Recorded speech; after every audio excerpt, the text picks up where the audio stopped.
Hello and welcome you all. आप लोगों का संस्कार आईएएस यूट्यूब चैनल में स्वागत है।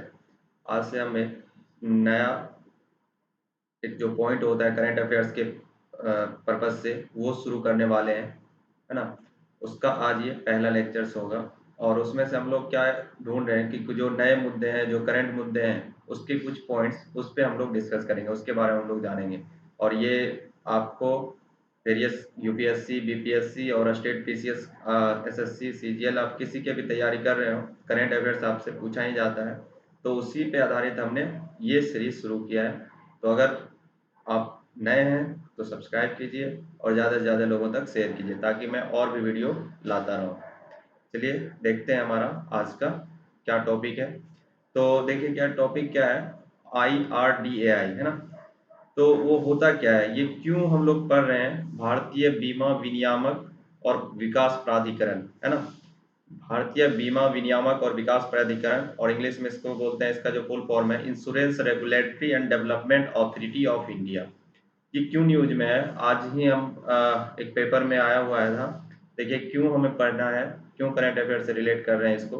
कोरोना काल के हेल्थ में, ये उसका एक स्टेंजा है जो मैं यहाँ लगाया हूँ ताकि आप समझ सकें। कोरोना काल में हेल्थ इंश्योरेंस की सुविधा का लाभ अधिक लोगों तक पहुंचाने के लिए इरडा ने, इरडा मतलब वही हो गया IRDA जो है, ये वाला चीज इरडा है ना। इरडा ने सभी बीमा कंपनियों की मासिक प्रीमियम भुगतान सुविधा देने को कहा है। अभी स्वास्थ्य बीमा का भुगतान ग्राहकों को साल भर के लिए एक बार में अग्रिम करना होता है। मतलब क्या था कि जो हमारा जो हेल्थ इंश्योरेंस की सुविधा थी, वो लोग साल भर, यानी कि अगर आपको 2020 और 21, जैसे 2020 चल रहा है तो 2020 और 21 के जो इंश्योरेंस होते हैं, मार्च का जैसे महीना होता है तो मार्च में जमा करना होता है 2021 तक का।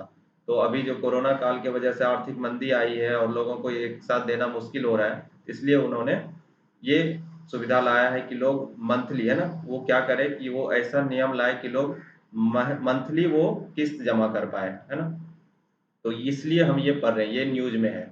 तो न्यूज में जो चीज़ होगा वो हमारे लिए इम्पोर्टेंट तो होगा ही होगा, और वो भी कोविड-19 से रेगुलेटेड, है ना। तो चलिए हम जानते हैं कि ये है क्या, इरडा है क्या, है ना। तो देखिए इरडा है क्या, the insurance regulatory and development authority of India. तो IRDAI, अगर ये लगा हुआ तो यहाँ इंडिया आ जाता है, ए नहीं रहेगा, आई नहीं रहेगा, तो उसके पहले की बात होगी, है ना। Is an autonomous statutory body task with regulating and promoting the insurance and re insurance industries in India. मतलब क्या है कि बीमा विनियामक और विकास प्राधिकरण जो भारत सरकार का एक एजेंसी है, और उसका उद्देश्य क्या है कि बीमा की पॉलिसी धारकों के हितों की रक्षा करना। मतलब क्या है कि आप जो बीमा पॉलिसी रखे हैं, आप जमा कर रहे हैं कहीं, उसके हित की रक्षा करना है आपको। बीमा उद्योग का क्रमबद्ध विनियम करना है, संवर्धन तथा संबंधित व आकस्मिक मामलों में कार्य करना है। आकस्मिक मामलों में जैसे जैसे इमरजेंसी आता है तो वो उसका कार्य करता है, यही इसका काम है ना। IRDA, तो IRDA का फुल फॉर्म आप याद रखिएगा, है ना। और उसके बाद हम लोग जानते हैं क्या इस्टेब्लिशमेंट, कब ये इस्टेब्लिश हुआ था और उसके क्या रूल्स थे, वो हम लोग देखते हैं। तो IRDA act was passed upon recommendation of committee, Malhotra committee. हुआ क्या था कि मल्होत्रा जो थे, उसका पूरा नाम RN मल्होत्रा है, वो RBI के फॉर्मर गवर्नर थे उस समय, है ना। तो उसके रिकमेंड से एक कमेटी बनाई गई थी ताकि आप उस समय जो LIC तो बहुत पहले से चल रहा था, जैसे LIC हो गई और भी हमारे बीमा पॉलिसी कंपनी होगी, ये पहले से चलती आ रही हैं। तो फॉरेन जो विदेश है उसका इसमें इस्टेब्लिशमेंट, है ना, उसका हमें चाहिए था कि उसके लिए पॉलिसी बनाया जाए ताकि वो भी इन्वेस्ट कर सके, रेगुलेट कर पाए। तो उसके लिए एक कमेटी बनाई गई थी, उसी का नाम है मल्होत्रा कमेटी। मल्होत्रा क्यों पड़ा, क्योंकि उसको RN मल्होत्रा हेड कर रहे थे, जो कि RBI गवर्नर थे। और ये RBI गवर्नर 1993 में, याद रखिएगा 1993 में ये कमेटी बनी और उसने अपना रिपोर्ट 1994 में सबमिट किया। तो वही बोला गया है कि IRDA एक्ट वाज पास, तो इसी के रिकमेंडेशन पे, जो मल्होत्रा कमेटी थी उसके रिकमेंडेशन पे वो एक्ट पास किया गया। तो पास कब हो गया, 1994, याद रखिएगा ये डेट। 1994 में आपका IRDA एक्ट पास हुआ था, किसके हेड में, किसके रिकमेंडेशन पे, तो मल्होत्रा कमेटी के रिकमेंडेशन पे। और मल्होत्रा मतलब क्या, RN मल्होत्रा, है ना। It was constituted by the insurance regulatory and development authority act 1990। तो इसको रेगुलेट कौन करता है? IRDA एक्ट तो पास हुआ, तो इसको रेगुलेट कौन करता है? तो उसके लिए एक जो बॉडी बनी हुई है गवर्नमेंट ऑफ इंडिया की, वो है insurance regulatory and development authority act 99 के तहत, है ना, 99 की तरह। तो एक्ट पास हुआ था 1994 में, लेकिन रेगुलेट जो हो रहा है वो किसके आधार पे हो रहा है, किस एक्ट के आधार पे? 1990 पे, एन एक्ट ऑफ पार्लियामेंट। तो इसको पास कौन करता है, ये भी याद रखिएगा, ये भी इंपॉर्टेंट हो जाता है। तो संसद इसको पास करती है, ठीक है। IRDA अब, है ना, IRDA की बात हो गई। IRDAI की बात हम लोग करते हैं, तो केम इनटू एग्जिस्टेंस ये कब आया? और 19 अप्रैल 2000 विद हेडक्वार्टर इन दिल्ली। ये 1999 में आप एक बना, है ना, और ये केम इनटू एग्जिस्टेंस कब आया? 2000 में आया, और उसका हेडक्वार्टर दिल्ली था, लेकिन ज्यादा दिन तक दिल्ली नहीं रहा, और 2001 में ये शिफ्ट हो गया हैदराबाद तेलंगाना में, है ना। तो याद रखिएगा अभी कहाँ हेडक्वार्टर? हैदराबाद में है, और जो हमारा पहले जब बनी थी तो वो दिल्ली था हेडक्वार्टर इसका। कब आया था? 19 अप्रैल 2000 में, ठीक है। नौ, इसके स्ट्रक्चर क्या है, मतलब इसमें कितने मेंबर्स रहते हैं, हम उसकी बात कर लेते हैं, ये भी इंपॉर्टेंट सेक्शन है।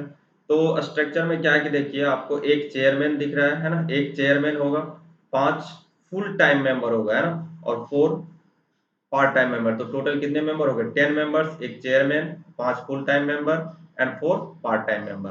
तो उसके कार्यकाल क्या सब है? तो अध्यक्ष और पूर्ण कार्यकालिक सदस्यों का कार्यकाल 5 वर्ष है, और वो पुनर्नियुक्ति के लिए पात्र है। मतलब क्या, ध्यान रखिएगा, अध्यक्ष और जो हमारा फुल टाइम मेंबर है वो दोनों पुनर्नियुक्ति हो सकता है, मगर उनकी आयु 65 से ज्यादा नहीं होनी चाहिए। अंशकालिक सदस्य यानी पार्ट टाइम का जो है कार्यकाल 5 वर्ष या उससे कम है, लेकिन वह पुनर्नियुक्ति के लिए पात्र नहीं है, यानी कि जो पार्ट टाइम मेंबर हो गया वो कभी भी दोबारा नियुक्त नहीं हो सकता है। सदस्य अपने कार्यकाल में त्याग दे सकता है, किंतु उसे केंद्रीय सरकार को 3 महीने पहले सूचित करना होगा। ये उसके कंडीशन है, टर्म्स एंड कंडीशन। तो प्रेजेंट में कौन है हमारे? तो सुभाष चंद्र खूंटिया, जो कि 2018 में बने थे, है ना, 3 साल के लिए बनाया गया था उन्हें। तो अभी याद रखिएगा, ये चेयरमैन याद रखिएगा, सुभाष चंद्र खूंटिया, है ना। टोटल 10 मेंबर होते हैं, एक chairman, 5 full time, 4 part time. Now, इसके काम क्या है, फंक्शंस की हम लोग बात कर लेते हैं। तो ये इसका काम है पंजीकरण को संशोधित करना, जो आपको समय समय पे संशोधन करना रहता है, नवीनीकृत करना, नयापन लाना, वापस लेने, निलंबित या किसी भी तरह के पंजीकरण को अयोग्य समझा जाता है, पंजीकरण को रद्द करने का अधिकार है। किसी भी अयोग्य पंजीकृत को वो रद्द कर सकता है। ये सारी सारी चीजें आप कर लीजिए बीमा पॉलिसी के बताए से।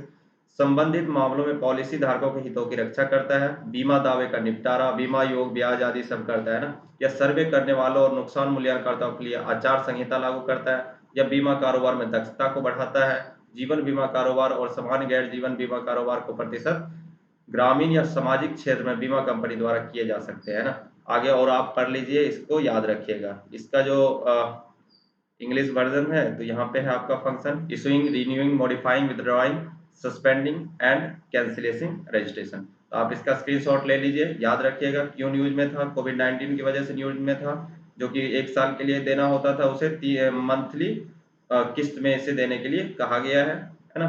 इसमें 10 बॉडी होते हैं, 10 लोग होते हैं, एक चेयरमैन, 5 फुल टाइम और 4 पार्ट टाइम। तो फुल टाइम वाले जो सदस्य हैं वो निर्वाचित हो सकते हैं, फिर से हो सकते हैं, लेकिन पार्ट टाइम वाले निर्वाचित नहीं होते हैं, है ना। तो थैंक्स फॉर वाचिंग दिस, और सब्सक्राइब कीजिए ज़्यादा से ज़्यादा, और बेल आइकन को दबाइए ताकि मैं आपके लिए नए नए वीडियो लाता रहूं और आपको अपडेट मिलता रहे।